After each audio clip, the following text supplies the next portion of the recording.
Okay, we focused on inferences regarding the plot. Now we're going to talk about text-to-text connections and making character inferences, which are a little different than making inferences about the plot or the story.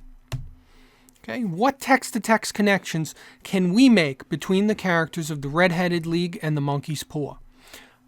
And again, if you haven't already done so at this point, you should have already finished reading the Sherlock Holmes short story, The Red-Headed League.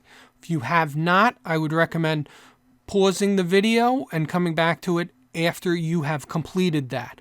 Again, refer to the handout that's listed in the in-depth lesson or on the YouTube video under More.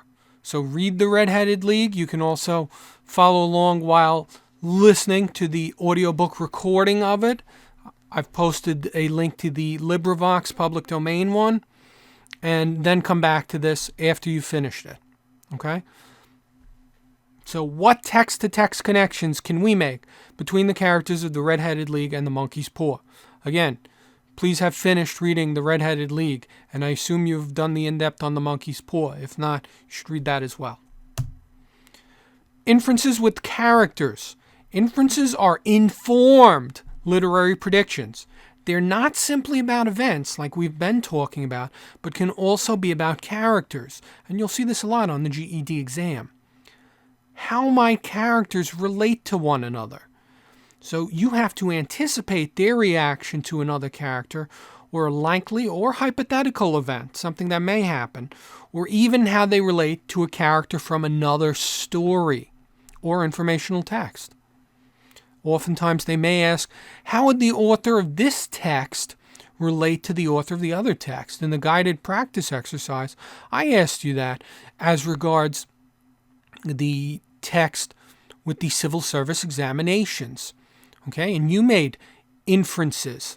They were inferences regarding the author's intentions, but they're very similar to character inferences. Okay, so this way you're thinking, well, what would the character think? Okay.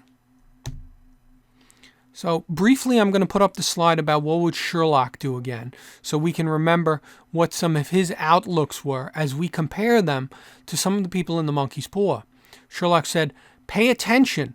The little things are infinitely the most important. Use context clues. On the contrary, Watson, you can see everything. You fail, however, to reason from what you see. You are too timid in drawing your inferences. Is something likely? It is more than possible. It is probable. Infer using facts, not opinions. It is a capital mistake to theorize before one has data. Insensibly, one begins to twist facts to suit theories instead of theories to suit facts. Okay? All right, so what do you think Sherlock would say in regards to the Monkey's Paw based on what you've read and what you know?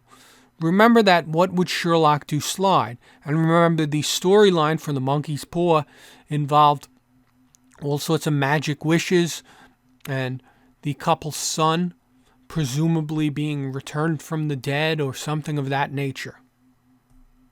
So think about that for a second. And remember, you can refer to the text, so pull them up too. Have both of those texts up. The Sherlock Holmes Red-Headed League text and the Monkey's Paw text. So reason versus superstition. Which story's characters are more scientific in their point of view? Look to those texts for evidence, but I think you know already that Sherlock Holmes favors reason. The story, The Monkey's Paw, was much more superstitious. How do you think one would act in the other's situation or position? Do you think Sherlock Holmes would think that that was a supernatural being? Do you think that they would think that the Red-Headed League was some sort of supernatural entity or situation? What are some reasons for that? Okay, that's something to consider. The Sherlock Holmes character is very based in reason and science and things of that nature. And the other story is based in the, perhaps more in the supernatural and adventure and fantastic situations. Does the tone vary between the pieces? Yes, absolutely. Look at the difference in tone. Even in The Monkey's Paw, the opening lines, it was something like, it was a dark and stormy night. That sets the tone. It's some kind of suspense or foreboding, or it's a horror piece. Sherlock Holmes is a mystery. So there's a difference in genre as well. The difference in tone, one might be more lighthearted, one might be more suspenseful, one might be more attuned with reason and logic, one might be more attuned with superstition. You could find all these differences in the texts, and on the text you probably will, so you can reflect on that, okay? All right, that's it for this time. I'll see you next time.